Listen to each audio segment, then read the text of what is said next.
The Nokia X20 represents a huge strategic shift for Nokia Mobile. So is it actually any good?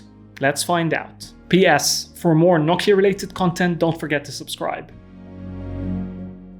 Not all polycarbonate plastic is created equal, and the X20 is a perfect example of this. This phone feels very sturdy in the hand and feels extremely well built. And while the design doesn't exactly stand out, especially in pictures and renders, in real life I really appreciate the minimalism of it all. I also like the matte finish on the back, and especially in this Nordic blue color. So if you're a fan of something that feels substantial, you'll appreciate what this thing offers. What isn't so great though is that the bezels on the front are quite large for this class of device. And that drops the overall look for me a notch or two.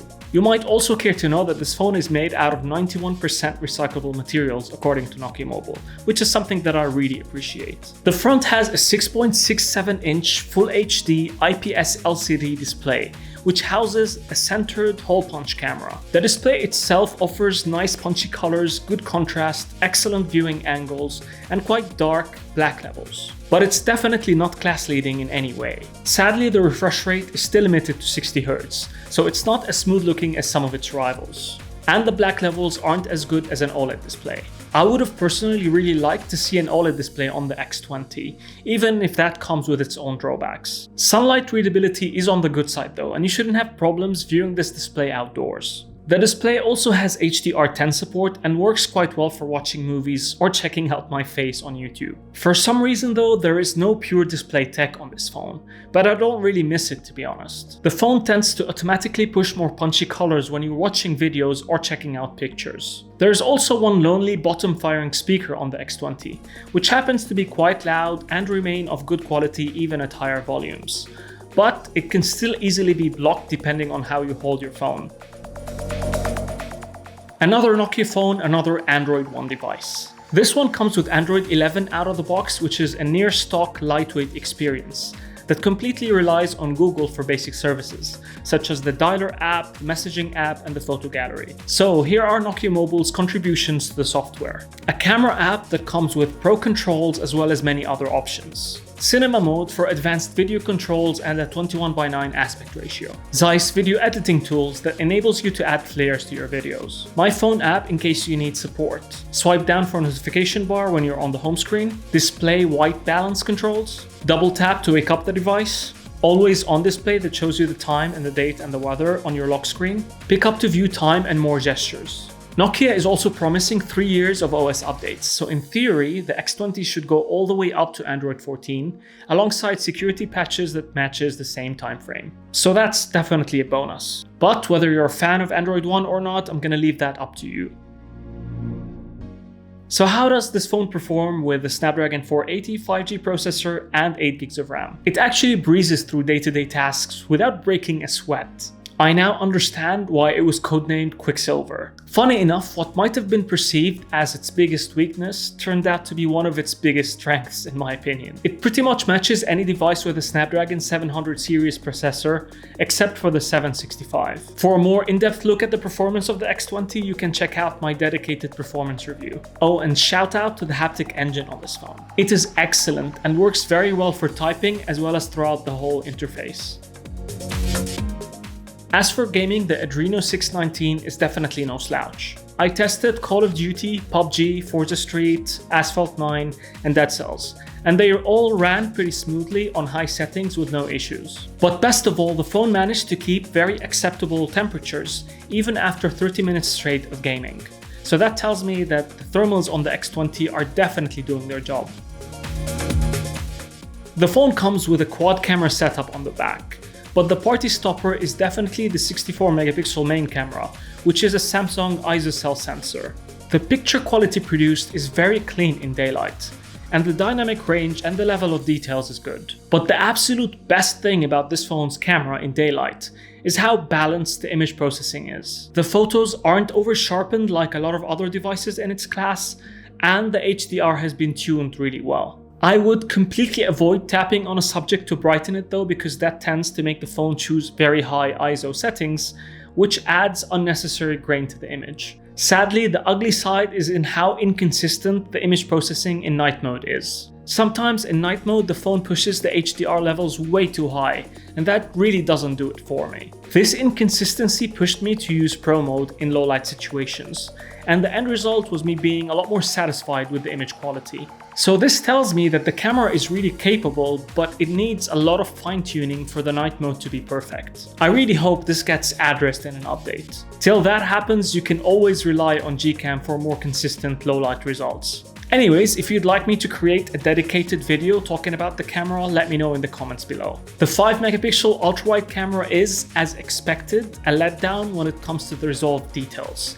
But it works quite well as long as you have a lot of light around and you don't plan on pixel peeping.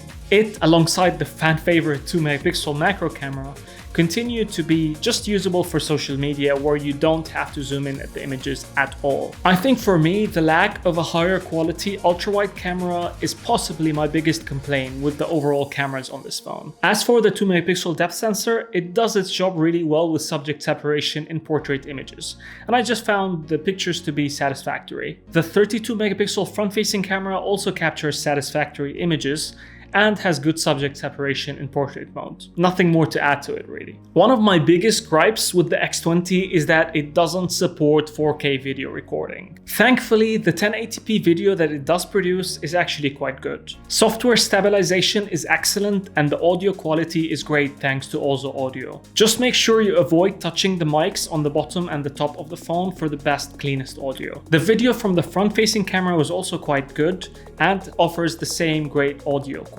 For those of you interested in more advanced controls, you can always jump over to cinema mode, which offers you all of these advanced controls for video, as well as the ability to capture HLOG format. This allows you to capture greater dynamic range and give you more fine-tuning when editing. And it works really well. I just wish that we weren't only limited to a 21:9 aspect ratio. Nokia Mobile also added the ability to switch off digital stabilization, so you don't have to crop from the sensor if you don't want to. Nice touch.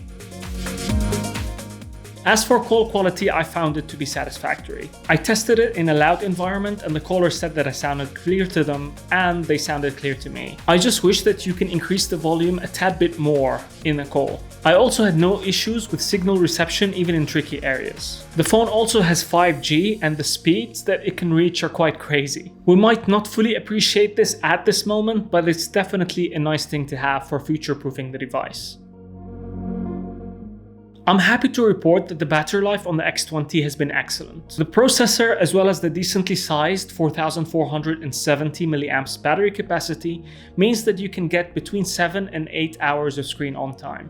So this should comfortably last you for one full day of usage, and even pushes you up to 2 days if you're a light user. I tested it with some light 5G usage, as well as with the location and the Bluetooth being turned on at 50% brightness. As for charging speed, this definitely isn't one of the X20's strong suits. It's limited to 18 watts of charging, so it takes about 40 minutes for it to reach about 50% charge, and just under 2 hours for it to fully charge. Okay, so let me give you my final thoughts.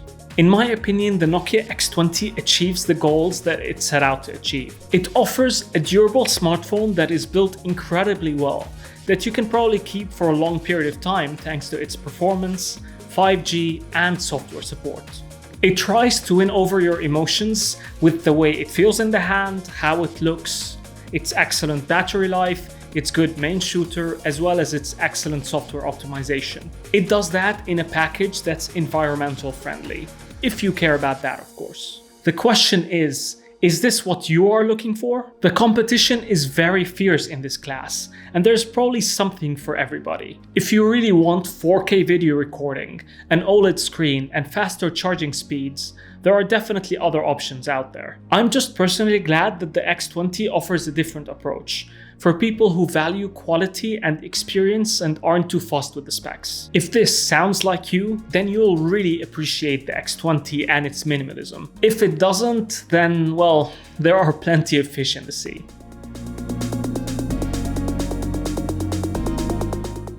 Anyways, that's it for me. I hope you guys found this review helpful. If you did, please don't forget to share, like, and subscribe, and I'll see you in the next one.